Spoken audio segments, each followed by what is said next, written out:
Malam itu, pasukan Belanda bersumpah. Mereka melihat 1000 prajurit keluar dari kabut. Masalahnya, warga desa cuma melihat satu orang berjalan sendirian. Hujan turun tipis di tanah Jawa tahun ke-1827. Lumpur lengket di kaki, darah lengket di baju. Perang sudah membuat desa-desa seperti kuburan yang lupa ditutup. Anak kecil menangis tanpa suara, sementara para lelaki tidur sambil memeluk bambu runcing karena takut dibantai saat subuh. Di tengah kekacauan itu, nama Pangeran Diponegoro mulai terdengar seperti doa sekaligus kutukan. Belanda memburunya ke hutan, ke gunung, sampai ke desa-desa yang bahkan tak ada di peta. Tapi anehnya, tiap mereka hampir menangkap Diponegoro, selalu ada pasukan misterius muncul entah dari mana. Mereka datang saat malam paling gelap. Tidak ada suara langkah, tidak ada suara kuda. Tiba-tiba saja, bayangan hitam berdiri di antara pepohonan. Wajah mereka pucat kena cahaya bulan, matanya kosong seperti mayat yang belum sadar dirinya mati. Seorang serdadu Belanda pernah menulis surat sebelum akhirnya ditemukan tewas tanpa luka. Katanya, pasukan itu tidak berkedip, tidak bicara. Bahkan saat ditembak, beberapa tetap berjalan sambil membawa tombak berlumur darah.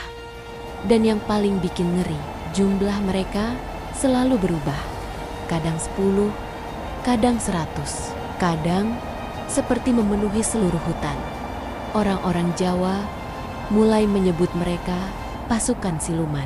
Ada yang percaya mereka adalah roh leluhur Mataram. Ada yang bilang mereka jin penjaga tanah Jawa yang dipanggil lewat doa dan puasa. Tapi para pejuang Diponegoro sendiri tidak pernah berani membahasnya terlalu lama, karena sebagian dari mereka pernah melihat sesuatu yang tidak masuk akal.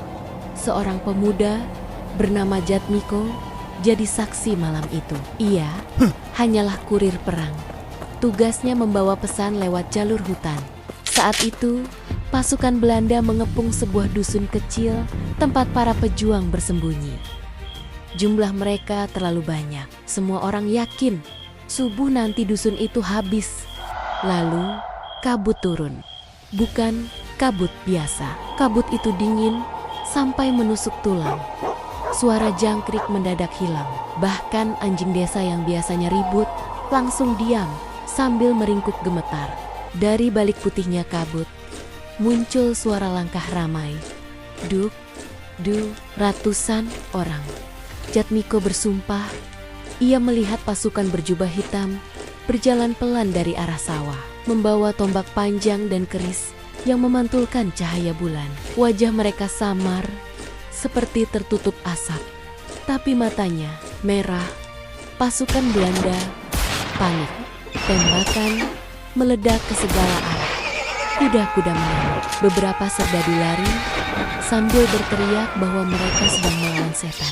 Dan dalam hitungan menit, barisan Belanda hancur berantakan seperti daun diterjang banjir.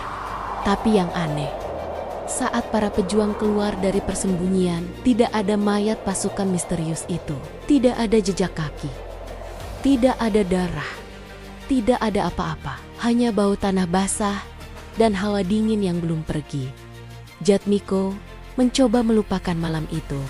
Sampai 3 hari kemudian, ia bertemu seorang kakek tua di pinggir hutan. Badannya kurus, matanya sayu, tangannya memegang tongkat kayu retak.